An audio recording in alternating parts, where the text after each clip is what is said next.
जनसुराज कहीं है ही नहीं चुनाव में। कहीं नहीं है। चुनाव तो प्रशांत किशोर जी क्या कर रहे हैं, किसको ब्लैकमेल कर रहे हैं, क्या करना चाह रहे हैं जी। पब्लिक को कुछ कहते हैं, उम्मीदवार किसी को देते हैं, उस विषय में हम जवाब देना हम उचित नहीं समझ रहे हैं। हमको नहीं लगता है कि जनसुराज पार्टी के विषय में जवाब देना हमारे लिए कोई जरूरी है। अभी भाजपा 4 सीटों पर भाजपा गठबंधन के लोग हैं सो चुनाव लड़ रहे हैं और प्रशांत किशोर एक नई पार्टी को इस राजनीति में शामिल हुए हैं। 4 सीटों पर वो कह रहे हैं कि हम जो एनडीए गठबंधन है उसको उखाड़ फेंकेंगे। नीतीश कुमार के सरकार में पलायन बहुत ज्यादा है, बेरोजगारी है, उन सारे मुद्दों पर हम काम करने के लिए तैयार हैं। हम लोग चूंकि चुनाव जितवाते रहे, मोदी जी को 14 में हम चुनाव जितवाए, नीतीश जी को 15 में हम चुनाव जितवाए, तो हम भी इस बार 4 सीट तो दूसरे को जितवाते रहे, खुद तो जीत ही जाएंगे।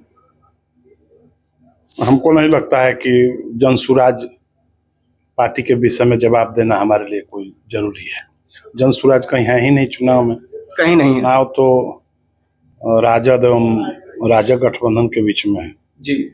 जनसुराज कोई विषय नहीं है, इसलिए हमको नहीं लगता है कि चुनाव बहुत लोग लड़ रहे हैं। हमको लगता है एक विधानसभा में 10-10, 15-15, 20-20 कैंडिडेट हो जाते हैं जी।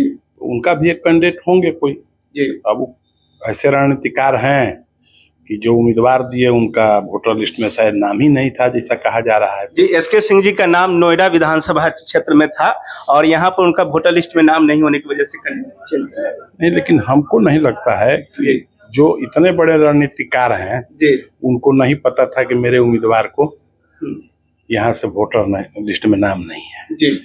लेकिन अब प्रशांत किशोर जी क्या कर रहे हैं, किसको ब्लैकमेल कर रहे हैं, क्या करना चाह रहे हैं जी, पब्लिक को कुछ कहते हैं, उम्मीदवार किसी को देते हैं, उस विषय में हम जवाब देना हम उचित नहीं समझ रहे हैं। क्योंकि हम आपसे सवाल इसलिए पूछे हैं कि महागठबंधन के लोग आरोप लगाते रहते हैं कि भाजपा की बी टीम है, पैसा देकर उनको खड़ा किया गया है ताकि वो महागठबंधन का वोट को काट सके और भाजपा गठबंधन जो है एनडीए है वो निकल सके, इस तरह के आरोप लगते रहे। नहीं तो हम तो चाह नहीं रहे जवाब देना, लेकिन लेफ्टिनेंट साहब को यदि खड़ा किए थे तो राजद के सक्रिय सदस्य हैं क्या, उनके परिवार राजद के लोग थे कि वोट काटते राजद के जी। वो किसका वोट काटते, वो तो भाजपा का वोट काटते जी।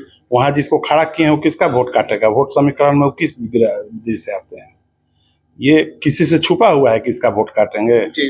और रह गया बात कि वो तो कह रहे हैं कि हम वोट काटने के लिए खड़ा ही नहीं है। राजद के लोग क्या कह रहे हैं वो तो आप ही देखिए, जहां तहां झारखंड से लेके यहाँ तक जो चुनाव लड़ा रहे हैं, लड़ने वाले लोग हैं, वहां भी नॉमिनेशन रद्द हो जा रहा है, उनका कुछ कहना है, इसलिए राजद को कुछ ना कुछ भाजपा पर कहना है, इसलिए जो इच्छा है उसको कह दे रहा है।